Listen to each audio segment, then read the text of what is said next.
अच्छा बताइए दोस्तों, कैसे हो आप सभी लोग। शंभुनाथ की कृपा से सब ठीक ठाक होगा और आगे भी होगा, तो अच्छा सोचेंगे तो अच्छा ही होगा।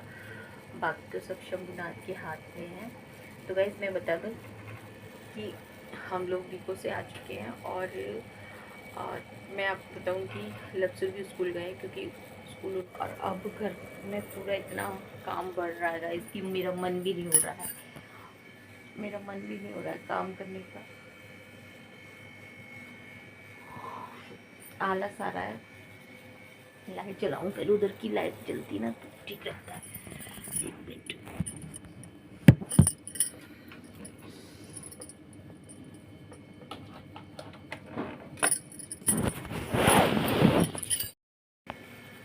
तो काम का एक तो कपड़े बहुत सारे हुए हैं गाइस, बहुत सारे कपड़े हुए हैं। क्योंकि मैं आपको बता दूं कि हम लोग गए थे ना वहाँ पे देखो, तो जो कपड़े हम लेके गए थे और वो सारे कपड़े मतलब ठंड बहुत ज़्यादा थी और वॉशिंग मशीन यहीं पर है, तो कपड़े यहीं पर ही धोने हैं। सारे कपड़े ले आई हूँ मैं, बाकी मैं अपने धो देती थी। और लव सुरभि के सबके कपड़े है ना, और मैंने बैग में भर के रख दी और लव के पापा से भिजवा दिए थे। फिर हम लोग कल आए हैं शाम को। तो फिर है ना, कपड़े मतलब कहने का मतलब ये है कि कपड़े बहुत सारे हो रहे हैं। घर तो जैसा छोड़ के गए थे वैसे ही है, और बर्तन वगैरह किचन में जो मैं सब करके गई थी वही है। और सुबह लव सुरभि के लिए पोहे बना दिए थे। अभी देखती हूँ कि बैग में सब्जी क्या लेकर आए हैं। बहुत मुश्किल हो जाता है गाइस दो जगह का काम करना। और सबसे बड़ी दिक्कत है कि यहाँ का जो यहाँ का करके जाते हैं तो फिर वहाँ का होता है, फिर वहाँ का करने में लगता है। वहाँ का करके आते तो यहाँ का लगता है। तो अभी तो लाइफ गाइस ऐसे चल रही है। और मैं ये सोच रही हूँ कि एक टाइम बन जाए, जैसे कि ऐसा सिस्टम बन जाए कि मैं 12 बजे तक वहाँ से यहाँ आ जाया करूँ। मैं ऐसा सोच रही हूँ, लेकिन पता नहीं कब तक बन पाएगा ये टाइम। क्योंकि जब वहाँ चली जाती हूँ तो फिर वहाँ रुक जाती हूँ,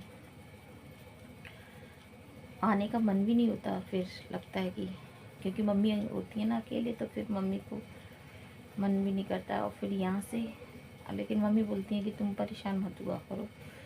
नाइट में तो लव के पापा रहते ही हैं, फिर दोपहर में लव सुबह भी पहुँच जाते हैं, तो इतना नहीं रहता। मेरे को पार्लर के लिए तो आना ही पड़ेगा भाई, क्योंकि मम्मी सभी लोग फिर पार्लर के लिए तो आना ही है मुझे। खैर देखती हूँ गाइस, काम करती हूँ, फिर मिलती हूँ आपसे। बहुत सारा काम पड़ा हुआ है।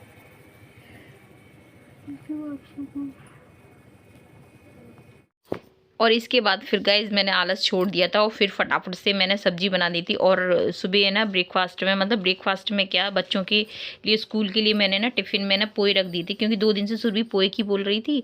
और यहाँ पे बना दी थी मैं बैगन आलू की सब्जी, जो कि मैंने एक साथ ही सारा सब कुछ डाल दिया था।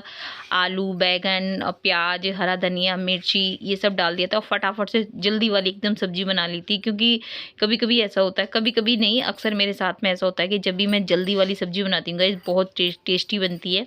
और बनी भी बहुत टेस्टी थी, क्योंकि ये वाली सब्जी के साथ में बाजरे की रोटी बनानी थी मेरे को। तो यहाँ पे सब कुछ डाल दिया। और मसाला का तो ये है, आपकी अपनी इच्छा है, आप पहले भी डाल सकते हैं, बाद में डाल सकते हैं। और यहाँ पे बना रही हूँ एकदम मैं। इसके बाद मैंने चाय पी थी गाइस, क्योंकि सुबह बच्चों स्कूल जाते हैं ना, तो फिर चाय वाय पीना बनता नहीं है। तो फिर मैंने पी थी तसल्ली वाली चाय पी थी गाइस। तो यहाँ पे बना रही हूँ अपने लिए। लब सुर भी चले गए थे, लब के पापा तो रीको में ही होते हैं उस समय, लेकिन अच्छा लगता है, लब के पापा होते हैं तो साथ में मेरे को चाय पीना अच्छा लगता है। तो वो उनके लिए मैं कॉफ़ी बना देती हूँ, मैं चाय पी लेती हूँ, तो अच्छा लगता है। लेकिन अब तो खैर वो रीको में ही होते हैं उस समय, तो ये सब पॉसिबल नहीं है। तो कोई दिक्कत नहीं है। यहाँ पे मैं नहा के आ चुकी हूँ और खाना बना दिया था, और यहाँ पे मैंने गौ माता को खिला दूँगी। और आज बताऊँगा इसमें मेरे को जाना था, जो मेरे हमारे परिवार में जो चाचा जी नहीं रहे हैं, उनके घर भी जाना था।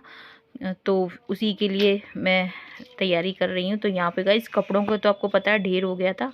और यहाँ पे गाइस मैं बता दूँ कि बर्तन वगैरह इस बीच में मैं वहाँ पे होके आ चुकी थी। और फिर उसके बाद फिर किचन में बर्तनों का तो ढेर लग रहा था। और सर्दी में तो गाइस आप जितने आप सोचो ना कम बर्तन साफ़ करने के, उतने ही ज़्यादा हो जाते हैं। तो यहाँ पे नल आ गए थे इस समय। तो जब नल आ जाते हैं ना तो गाइस मतलब जो भी दोपहर के शाम के जो भी बर्तन होते हैं सब साफ़ हो जाते हैं। क्योंकि है ना बार बार बर्तन है ना ठंडे पानी से साफ़ करना इस समय तो पॉसिबल नहीं हो पाता है। तो एक बार जब नल आते हैं ताज़े पानी से और फटाफट साफ़ हो जाते हैं। तो यहाँ पे बच्चों के लंच बॉक्स वगैरह सब साफ़ कर दूँगी। और उसके बाद फिर वही अपनी शाम के खाने की तैयारी होगी। तो यहाँ पे मैं बता दूँगा इसकी इस बीच में कपड़े भी बहुत सारे हो गए थे। जो यूरिको से आए थे ना तो वो सारे कपड़े साथ के साथ वॉश करती जा रही थी, नल आ गए थे। तो यहाँ पे ये देखिए इस तरह से। तो ये नहीं समझा जाएगा, इस महिलाओं के काम बहुत ज़्यादा होते हैं। ये नहीं है कि वो घर में रहती हैं तो उनके कोई काम नहीं है कि झाड़ू पोछा बर्तन रोटी ये सब में भी बहुत ज़्यादा टाइम लगता है या मेहनत बहुत होती है, ऐसे ही नहीं हो जाता। तो यहाँ पे बन रही है बाजरे की रोटी, क्योंकि मम्मी ने बोला था कि तू है ना बाजरे की रोटी भिजवा दियो। तो यहाँ पे बनेंगी बाजरे की रोटी, क्योंकि सब्ज़ी तो मुझे बनानी नहीं थी, क्योंकि सब्ज़ी तो मैंने बना दी थी, बैगन आलू की सब्ज़ी। तो वही बाजरे की रोटी से खाएंगे, आज सबकी डिमांड है यही। तो फिर क्या था यहाँ पे। तो गाइज़ आज मैं आपको एक सीक्रेट बताना चाहती हूँ। आज इस टॉपिक पे अगर बात छिड़ गई है तो बाजरे की रोटी बता दूं कि पहले मुझे शादी से पहले मुझे ना बाजरे की रोटी आती नहीं थी। और मैं यहाँ पर जब आई थी ना तो पहली बार लक्के पापा ने जब मुझसे बाजरे की रोटी बनवाई थी तो मेरे को बनाना नहीं आ रही थी बाजरे की रोटी, क्योंकि घर पे तो मम्मी बनाती थी। तो रोटी है ना फट रहा था, मतलब रोटी फट रही थी। तो मैंने फटाफट से अपने घर पे फ़ोन किया और मैंने अपनी चाची से पूछा, छोटी वाली चाची से, कि मैंने कहा बाजरे की रोटी बनाना नहीं आ रही, क्या करूँ। तो मेरी चाची ने मुझे बताया कि थोड़ा सा उसमें गेहूँ का आटा मिला लो और उसके बाद तुम्हारी रोटी बढ़िया बनेगी। गाइज ये सीक्रेट मतलब अभी तक है ना लब के पापा को पता नहीं है। मैं उनको आज भी ना बाजरे की रोटी में थोड़ा सा गेहूं का आटा मिला देती हूँ और बढ़िया फर्स्ट क्लास रोटी बनती है। लेकिन आज है ना भेद खुल जाएगा इस चीज़ का। लब के पापा भी ब्लॉग देखेंगे तो वो कहेंगे कि मेरे साथ है ना तू धोखा कर रही है। तो यहाँ पे बना दूंगी बाजरे की रोटी। गाइस किसी को नहीं पता कि मैं बाजरे की रोटी में गेहूं का आटा मिला देती हूँ थोड़ा सा, उससे बाजरे की रोटी फटती नहीं है और आराम से अच्छी तरह से बन जाती है। और यहाँ पे मैं बता दूँ बन जाएगी बाजरे की रोटी। तो लब के पापा व्लॉग देखेंगे तो आज है ना कमेंट ज़रूर करेंगे। तो यहाँ पे बन गई है बाजरे की रोटी, बन जाएंगे गाइस।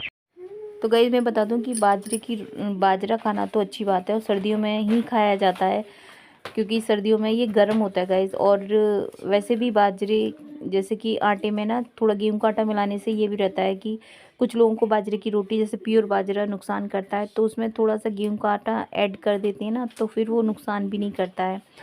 तो बाजरा तो वैसे खाना ही चाहिए। तो यहाँ पे गाइस बन जाएंगी मेरी बाजरे की रोटी। और ऐसा नहीं है कि गाइस बाजरे की रोटी फूली फूली ही बनती हैं, और एकदम गरम गरम और घी के साथ और गुड़ के साथ तो इसका कॉम्बिनेशन बेस्ट है ये। तो यहाँ पे लब के पापा आ गए थे, वो खाना खा जाएंगे। इसके बाद मम्मी के लिए भी मैं रख दूँगी, क्योंकि मम्मी ने स्पेशली बाजरे की रोटी के लिए मेरे से बोला था। तो यहाँ पे ये खाना खा लेंगे, उसके बाद चले जाएंगे डेयरी। के पापा जा रहे हैं अब डेयरी, फिर उसके बाद चले जाएंगे रिको। तो मम्मी का वो टिफ़िन लेकर जाएंगे। तो यहाँ पे थोड़ी सी मस्ती लब के पापा के साथ मैं कर लेती हूँ। तो गाइज़ मैं तो यही कहती हूँ कि हस्बैंड के साथ लड़ाई झगड़े भी होते हैं, थोड़ी सी मस्ती भी करती रहनी चाहिए। तो यहाँ पे लब के पापा के साथ क्या कहाँ जाली, हम तेरे बिन कहीं रह नहीं पाते, तुम नहीं आते तो हम मर जाते। कितना बढ़िया गाना गा रही मैं। हाय प्यार क्या चीज है ये जान नहीं पाते, हम तेरे बिन कहीं रह नहीं। ठीक है अभी तो आओगे ना।